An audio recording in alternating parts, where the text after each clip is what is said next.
ಸುಮಾರು 300 ವರ್ಷಗಳ ಹಿಂದೆ ಕೆರೆಕಟ್ಟೆ ಹಳ್ಳಿಯಲ್ಲಿ ಒಬ್ಬ ಹಿಂದೂ ರೈತನು ತನ್ನ ಗದ್ದೆಯನ್ನು ಉಳುಮೆ ಮಾಡುತ್ತಿರುತ್ತಾನೆ. ಗದ್ದೆ ಮಣ್ಣಿನಲ್ಲಿ ಸುಮಾರು 10 ಇಂಚು ಉದ್ದದ ಒಂದು ಮರದ ಸ್ವರೂಪ ದೊರಕುತ್ತದೆ. ಇದನ್ನು ನೋಡಿ ಆಶ್ಚರ್ಯಚಕಿತನಾದ ಆತನು ಆ ಸ್ವರೂಪವು ಕ್ರೈಸ್ತರಿಗೆ ಸೇರಿದ್ದು ಎಂದು ಮನಗಂಡು ಅದನ್ನು ಕುಂದಾಪುರದ ಜಪಸರ ರಾಣಿಯಾದ ರುಜಾರ್ ಮಾತೆ ಧರ್ಮಕೇಂದ್ರದ ಧರ್ಮಗುರುಗಳ ಬಳಿಗೆ ಬಂದು ತೋರಿಸುತ್ತಾನೆ. ಆ ಧರ್ಮಗುರುಗಳು ಸ್ವರೂಪವನ್ನು ತೆಗೆದುಕೊಂಡು ಒಂದು ಪೆಟ್ಟಿಗೆಯೊಳಗೆ ಭದ್ರವಾಗಿಡುತ್ತಾರೆ. ಧರ್ಮಗುರುಗಳು ಮಾರನೆಯ ದಿವಸ ನೋಡುತ್ತಾರೆ, ಆ ಸ್ವರೂಪ ಪೆಟ್ಟಿಗೆಯಲ್ಲಿ ಇರುವುದಿಲ್ಲ.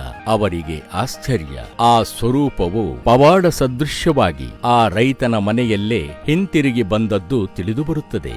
ಆಸುಪಾಸಿನ ಜನರೆಲ್ಲರೂ ಒಂದೆಡೆ ಸೇರಿ ಆ ಸ್ವರೂಪಕ್ಕೆ ಆ ಊರಿನಿಂದ ಬೇರೆ ಕಡೆ ಹೋಗಲು ಇಚ್ಛೆಯಿಲ್ಲ ಎಂದು ಚರ್ಚಿಸುತ್ತಾರೆ.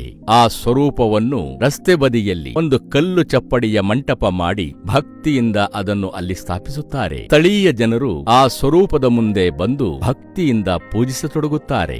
ಆ ಘಟ್ಟದಲ್ಲಿ ಗೋವಾದಿಂದ ಆಗಮಿಸಿದ ಫಾದರ್ ಜೋಸೆಫ್ ವಾಸ್ ರವರು ಆ ಸ್ವರೂಪವನ್ನು ಗಮನಿಸಿ ಇದು ಸಂತ ಅಂತೋಣಿಯವರ ಮೂರ್ತಿ ಎಂದು ಸಂತರ ವಿಶೇಷತೆಯ ಬಗ್ಗೆ ತಿಳಿಸಿ ಹೇಳುತ್ತಾರೆ. ಊರಿನ ಜನರಿಗೆ ಸಂತ ಅಂತೋಣಿಯವರ ಬಗ್ಗೆ ಗೌರವ ಭಾವ ಮೂಡುತ್ತದೆ. ಹುಲ್ಲಿನ ಗುಡಿಸಿಲೊಂದನ್ನು ಕಟ್ಟಿ ಆ ಸ್ವರೂಪವನ್ನು ಸ್ಥಾಪನೆ ಮಾಡಿ ಆರಾಧಿಸತೊಡಗುತ್ತಾರೆ. ಸ್ವರೂಪದ ವಿಶೇಷತೆಯನ್ನು ಅರಿತ ಸುತ್ತಮುತ್ತಲ ಹಳ್ಳಿಗಳಲ್ಲಿ ಜನರು ಹಾಗೂ ಪಟ್ಟಣದ ನಿವಾಸಿಗಳು ಆ ಗುಡಿಸಿಲಿನ ಬಳಿ ಬಂದು ತಮ್ಮ ಕಷ್ಟ ಕಾರ್ಪಣ್ಯಗಳಿಗೆ ಪರಿಹಾರ ನೀಡೆಂದು ಭಕ್ತಿಯಿಂದ ಬೇಡತೊಡಗುತ್ತಾರೆ. ಜನರ ಬೇಡಿಕೆಗಳು ಈಡೇರಿದಂತೆ ಆ ಗುಡಿಸಿಲ ಬಳಿ ಮೊಣಕಾಲೂರಿ ಕೃತಜ್ಞತೆಗಳನ್ನು ಸಲ್ಲಿಸತೊಡಗುತ್ತಾರೆ. ಎತ್ತಿನ ಗಾಡಿಗಳು ಆ ಕಾಲದ ಜನರ ಪಯಣದ ಪ್ರಮುಖ ಸಾಧನವಾಗಿತ್ತು. ಗಾಡಿಗಳನ್ನು ಈ ಪುಣ್ಯಕ್ಷೇತ್ರದ ಎದುರುಗಡೆ ಸ್ವಲ್ಪ ಸಮಯ ನಿಲ್ಲಿಸುತ್ತಿದ್ದರು. ಸಂತರಿಗೆ ಗೌರವ ನಮನ ಅರ್ಪಿಸುತ್ತಿದ್ದರು. ನಂತರ ಮುಂದೆ ಸಾಗುತ್ತಿದ್ದರು. ಗುಡಿಸಿಲ ಮುಂದೆ ಸಂತ ಅಂತೋಣಿಯವರಿಗೆ ಗೌರವ ನಮನ